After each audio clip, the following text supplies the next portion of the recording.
O futuro é agora.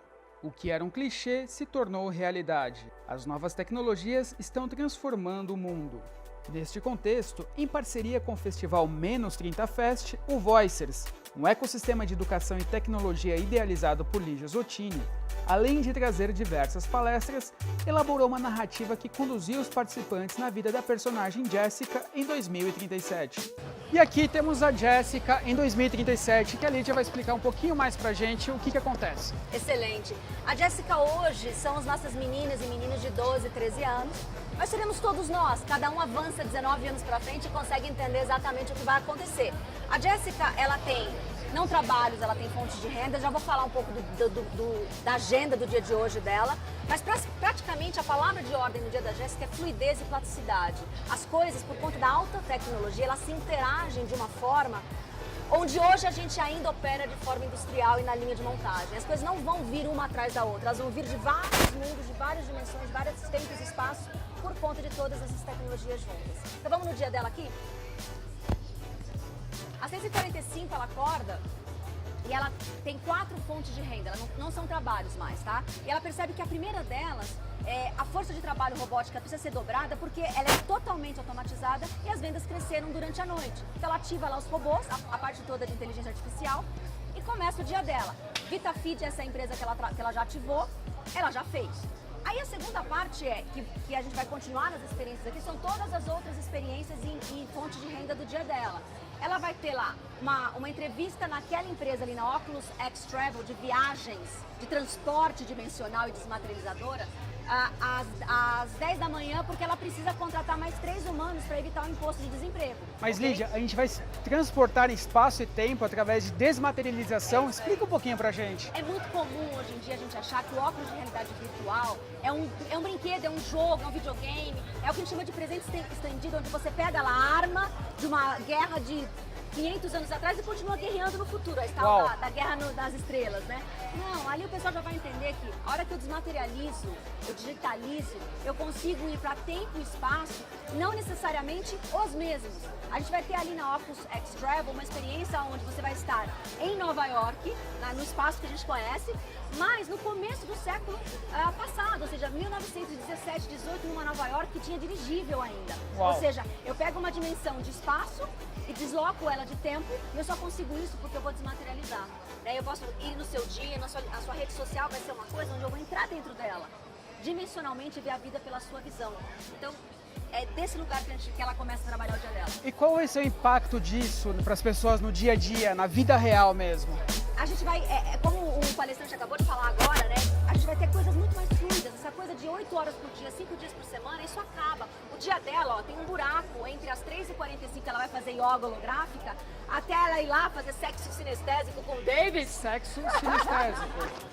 Isso quer dizer que vai ter sexo provavelmente dimensional, numa realidade virtual expandida.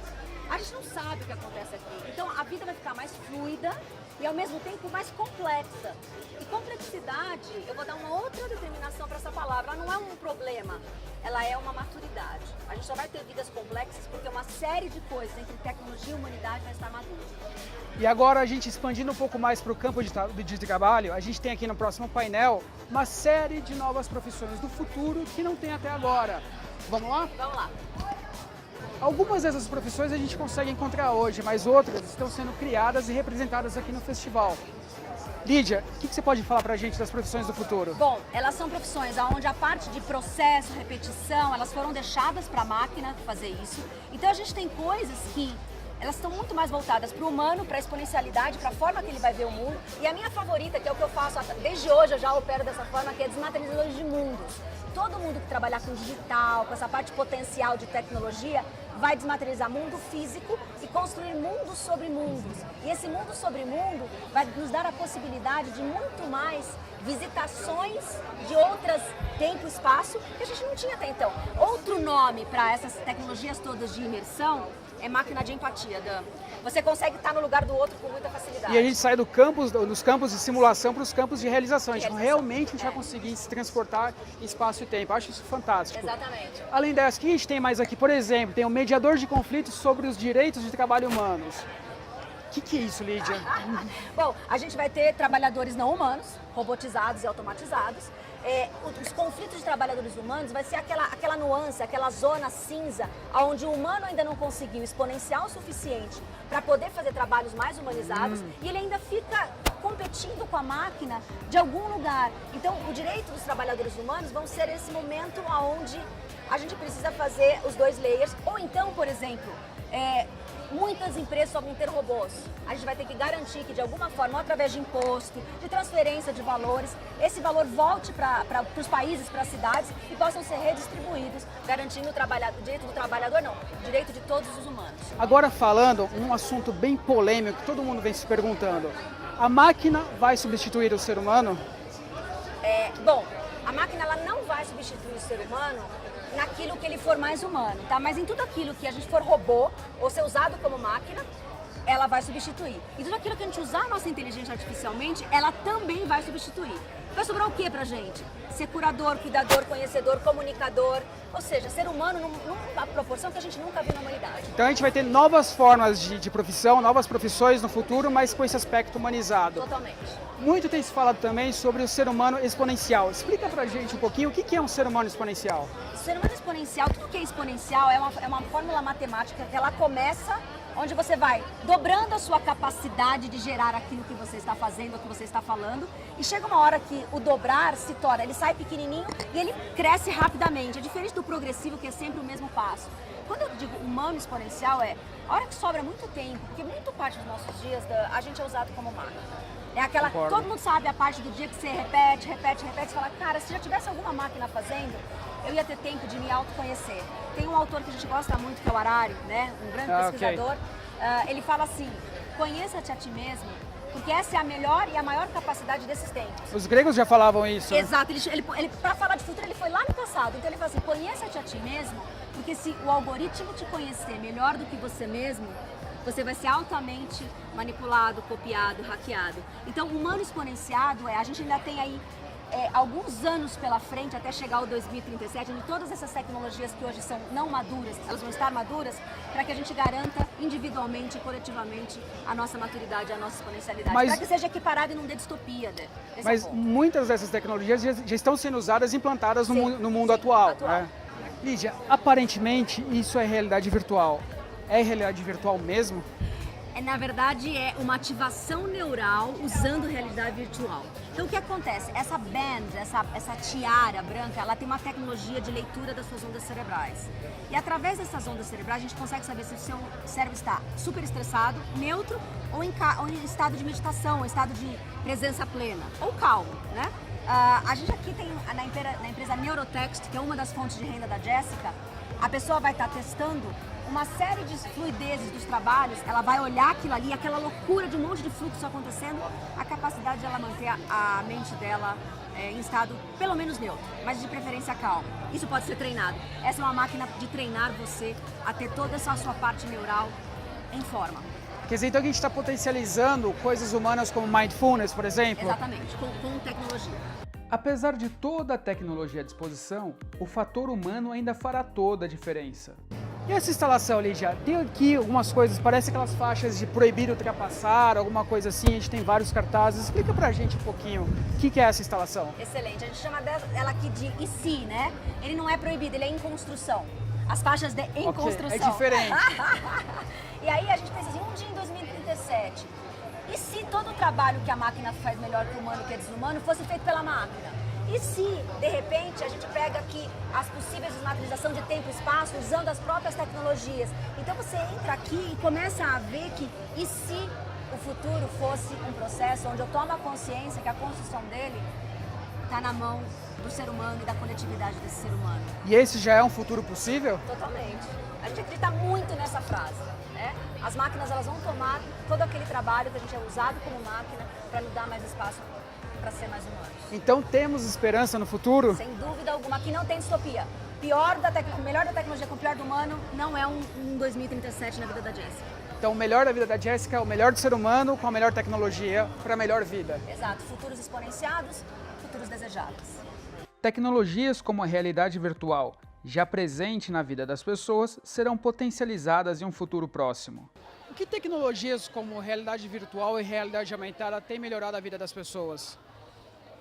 Bom, pragmaticamente no presente, elas já têm sido usadas em ensaios clínicos. Inclusive, a gente está trabalhando com pesquisadores da USP para tratar fobias, post-traumatic stress disorder e coisas do tipo.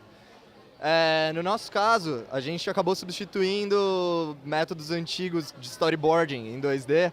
A gente faz hoje em dia o storyboarding inteiro em realidade virtual, usando aquela plataforma ali, que é o Tilt Brush, que o pessoal está testando.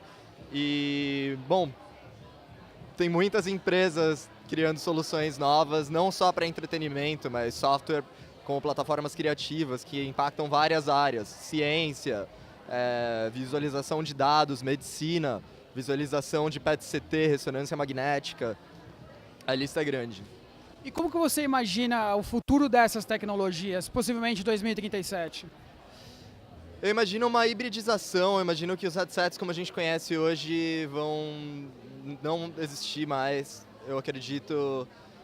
Tem esse conceito da filosofia alemã, Lebenswelt, que fala do mundo real incomprimível sobre qualquer tipo de mídia. E eu acredito muito nisso, a gente não consegue substituir o mundo real com uma simulação, como criar um Second Life que todo mundo vai viver dentro dessa simulação. Eu não acredito nisso. Eu acredito que nós vamos ter dispositivos muito mais semelhantes aos de realidade aumentada, mista, como hoje a gente tem o Magic Leap, e eles vão ter uma função que vai ser mais imersiva. Essa é a tendência. Hoje uma coisa que não está muito presente é a interação em multiusuários, em escala global, ou seja, eu estou andando com meu óculos na rua, olhar para você, você está com um avatar, eu conseguir reconhecer você. Esse tipo de interação ainda não é possível no presente, mas vai ser possível no futuro, possibilitando novas formas de mercado, de comprar e vender, relações interpessoais vão ser reimaginadas e etc. A gente falou lá no começo que as pessoas vão poder viajar no espaço e tempo e, aparentemente, a realidade virtual pode ajudar a gente nisso. É o que está acontecendo aqui? É exatamente o que está acontecendo aqui. Esse daqui é o stand da startup da Jessica, que chama Oculus X Travel. E a Oculus X Travel, em 2037, ela já não é mais uma empresa de game ou de entretenimento. Ela é uma empresa de transporte. Porque você vai ser desmaterializado. A hora que você coloca o óculos, que você ganha as mãos que está na mão dela, você ganha mãos, corpo e possibilidade de ser mais leve. E desse possibilidade de ser mais leve, os mundos já vão estar digitalizados, né? Já estão digitalizados em 2037, e você viaja para eles em tempo e espaço separado. Uau. Uma das narrativas aqui é, você está indo no museu, na data de hoje, mas o personagem que está vindo é pré-histórico, é um dinossauro. No outro, você está em cima do Empire State em Nova York, mas o espaço é Nova York, mas o tempo é 1918, 1920. Quer dizer, então, que eu vou poder conhecer Nova York no século retrasado, é isso? Você vai ter a possibilidade de ir para o presente ou para qualquer momento do passado ou para os exercícios de futuro. Então, tempo e espaço, você não necessariamente vai viajar junto no presente, ok? E aí você precisa estar desmaterializado para fazer isso, e essas máquinas são capazes de fazer isso. O Espaço Voicers trouxe mais de 25 vozes abordando temas como mindfulness, blockchain, realidade aumentada, entre outros, em um festival que contou com mais de 50 palestrantes em áreas como cultura, empreendedorismo e tecnologia. O Menos 30 Fest ele nasceu de uma intenção nossa de trocar e proporcionar escuta e conhecimento. Ele nasce de uma necessidade nossa da gente, de alguma maneira, pensar como a gente pode ajudar ou estar dentro de um universo que pensa muito futuro, que pensa muito o modo como hoje a gente está empreendendo, ou o modo como o jovem hoje se insere no mercado de trabalho. Então o festival nasce dessa vontade da gente de aprender, de escutar e de expandir a consciência em relação a futuro, a projetos, à sociedade, às cidades, a como a gente se insere na sociedade contemporânea. Eu acho que o mais bacana do festival é que ele não é formado e não é pensado por uma única cabeça ou por uma instituição, né? Ele é um projeto de cocriação. Ele só acontece porque a gente tem muitas mãos unidas pensando e realizando o festival. Ele é um projeto que acontece a partir de um encontro entre parceiros, que é o caso que a gente está vendo aqui hoje, é o caso da Voicer, que foi uma das parceiras que entrou para o festival esse ano e que foi uma grande conquista para a gente. Assim, a gente está muito feliz com essa parceria. Bruno, qual é a importância de um festival como este? Então, a gente vê festivais pelo Brasil, eu sou integrante da Rito, né, um dos sócios, e a gente já participou do Hacktown, do Festival Path, e vários outros. E o que é bacana de perceber é que todo festival que a gente vai, a gente vê muita troca a partir da fala, né? E o nosso cérebro, ele absorve informação de forma emocional, porque memória é emoção. Então a gente aprende quando a gente se emociona. Então, se você perceber, quem está aqui no festival, a grande maioria das pessoas está em pé enquanto está rolando palestra, porque elas estão experienciando, porque aqui a gente tentou trazer quais seriam as experiências de um futuro próximo, 2037. Então a gente trouxe profissões do futuro, a gente trouxe o que seria a realidade virtual daqui a 20 anos, a gente trouxe vários elementos para que as pessoas sintam essa imersão e se emocionem com relação ao futuro. Eventos como esse ajudam a gente a quebrar um pouco a realidade. A gente está muito acostumado a ver o mundo à nossa volta e imaginar um futuro que muitas vezes, na maioria das vezes, é um futuro que nos dá medo. Vendo os exemplos que foram trazidos aqui, acho que a gente fica com mais uma sensação de, puta, esse futuro vai ser muito legal, eu tenho muita coisa para fazer, para curtir, para aproveitar. E eu acho que realmente é muito mais animador. A gente desconstrói um futuro arrepilante para a gente construir um futuro de oportunidades. E como que você vê o papel das tecnologias influenciando no dia a dia das pessoas, hoje em dia? Eu acho que o avanço da tecnologia não tem volta e ele vai ser cada vez mais exponencial e a gente vai ter cada vez mais tecnologias que hoje não estão ao nosso alcance, como foi falado aqui, a realidade virtual, a inteligência artificial. Acho que todas essas tecnologias vão nos ajudar a ter, espero, um mundo melhor. Porque por trás de toda a tecnologia também tem um humano, então não adianta nada a gente evoluir na tecnologia se a gente não evoluir nos nossos conceitos, na nossa visão de mundo, nossos valores e nosso lado mais humano mesmo. Mas acho que eu sou uma amante da tecnologia, então eu acho que a tendência é que ela nos ajude. E no espaço desenhado pelo Voicers, não poderia deixar de faltar o melhor da tecnologia com o melhor do humano. A música também esteve presente como uma forma de exponenciar a consciência e não só entretenimento.